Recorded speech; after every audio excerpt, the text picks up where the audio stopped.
The Kayfabe Crunch is supported by MeFit, the smart fitness tracker from Mitosis.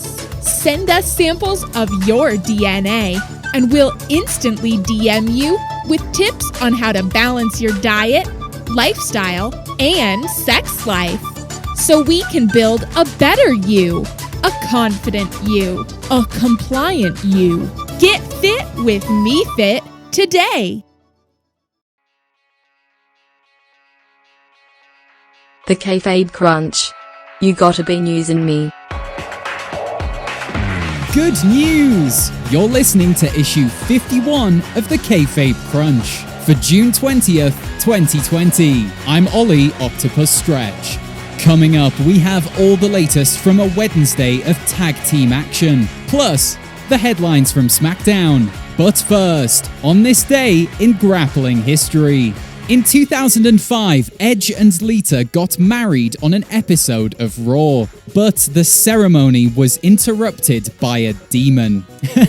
We've all been there. This incident is actually why modern wedding planners offer an exorcist with most wedding packages. You just never know when an ex might show up. And 10 years ago today, WWE presented the pay-per-view event, Fatal 4-Way.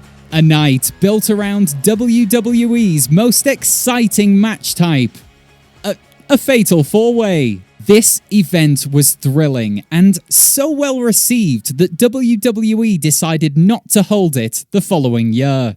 Or indeed, ever again. Abusers and sexual predators can go f*** themselves. And now, let's get on with the recent Resurrection news. Top story.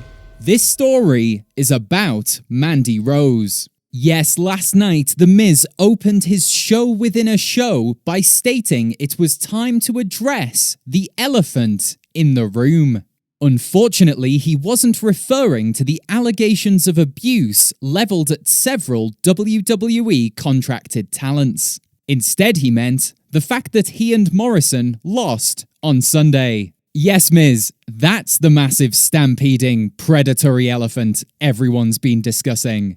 They welcomed their guest for the evening, Mandy Rose, and immediately they began utilizing tabloid techniques to tear her down, specifically by bringing out her ex-best friend, Sonya Deville, which of course is French for one who kills Dalmatians. Deville protested Rose's excessive promotion, such as being in the opening titles of SmackDown and receiving opportunities above her abilities. But you don't understand, that's what makes her so relatable, Sonya. 6 months ago, I was foraging for food behind gas stations in this hellscape of a country. And then some strangers came along and made me head of a wrestling news station, so anyone can achieve anything. I think that's the point.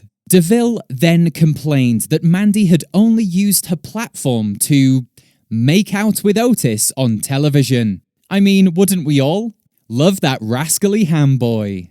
Rose responded by stating, "At least I have friends." And, "I know you are, but what am I?" And Deville presumably retorted by telling the teacher. The former MMA fighter came to the conclusion that she had to take Rose's looks from her in order to advance her own career. So, at Extreme Rules, these two women will face off in a red-hot poker match. Jesus. Where the winner gets to go to town on the loser's face. Jesus Christ, really? That's horrible. No, that's too extreme for me. No, I won't be watching that pay-per-view.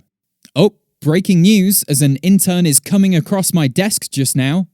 Gotta be careful with language like that. Okay, this bout has now been changed to an evening gown match. Much better. And now it's time for your fast count, the WWE testing policy of news. Matt Riddle scores pinfall victory over AJ Styles. But will he get a championship match? That question should be the least of his worries. Styles says this is as close as anyone will get to the Intercontinental Championship, as the people he was addressing were stood right beside the championship, we think that's pretty close in the grand spectrum of physical existence. Bailey marks out for Big E hitting a Bailey to belly, in that she was really happy and jumped around, just like my cousin, Mark. Sheamus admits to being a bully. And people like Jeff Hardy deserve to be bullied. We have to assume he means addicts or musicians, as white people would be something of a double standard. Bray Wyatt resurrects an old friend, and Cameron Grimes immediately files for copyright infringement, on the grounds of only one Louisiana swamp man is allowed on TV at any given time. NWA wrestler Ricky Starks makes his AEW debut. Let's hope he secured a contract. Nikki Cross gets cross and crosses Bailey before crossing Banks in the ring, adding a cross to her match record. Have you even heard of a thesaurus? Brendan Vink has not been seen for 5 weeks. If you've seen Brendan Vink, or indeed remember who the hell he is, please contact our information hotline on 000000000000000 4 O's. Don't know what the word is for that. 0000000. Could have just looped that, but I kept saying it. 006. And that's your fast count. You've been counted out. Get in the sea. On Wednesday, we were treated to not 1, not 2, but 3, or was it 4? No, it was 3. 3 tag team championship matches. In a new and I'm told exciting news format, here's Bricayla Spotifee giving her thoughts on each of those bouts in 30 seconds or less. Start the timer, JD. The fact that the fashion police lost to those wrestling Nazis is disgusting, and I hate it. Looking and feeling good in what you wear is more important than racial purity, and I'll stand by that statement. Although, it's a little confusing because, they're called the fashion police, and cops are a little taboo right now. Maybe neither team deserves the titles. Instead, they should melt them down and make some jewelry for me. Hangman Adam Page, more like Hungman Adam Page. Kenny Omega, more like Kenny Omega me crazy. Cutie Marshall, more like unappealing Marshall, who looks like my third stepdad. Gross. The right team won here, and we all know it. It's like my nanny always used to tell me before bed, better to ride off into the sunset with an alcoholic than a man in a tracksuit. I cannot wait for her 5th wedding next week. Bailey and Sasha Banks returned to NXT to defend their tag titles. It was great to see the boss back home where she belongs, but I have to say, I'm all about this grunge girl in the tank. She reminds me of my best friend, Billie Eilish, and I love her. So I was a little disappointed with the outcome here. Maybe next time Grunge Girl and her little friend who speaks funny can win? You know, for equality. Sisterhood.